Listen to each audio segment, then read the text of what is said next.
সবুজে ঘেরা এক মনোরম জঙ্গলে থাকত ছোট্ট বাবু হাতি।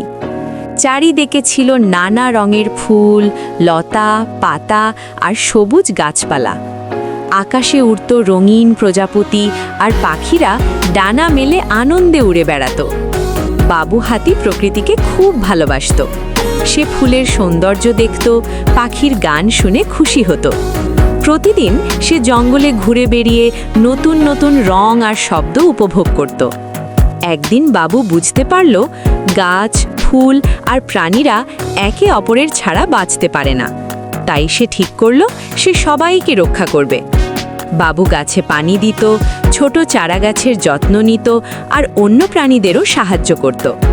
বাবুর ভালোবাসায় জঙ্গলটা হয়ে উঠল আরও সুন্দর, আরও প্রাণবন্ত। সবাই সুখে শান্তিতে বসবাস করতে লাগলো। এই গল্প আমাদের শেখায়, প্রকৃতিকে ভালোবাসো, সবাইকে সাহায্য করো।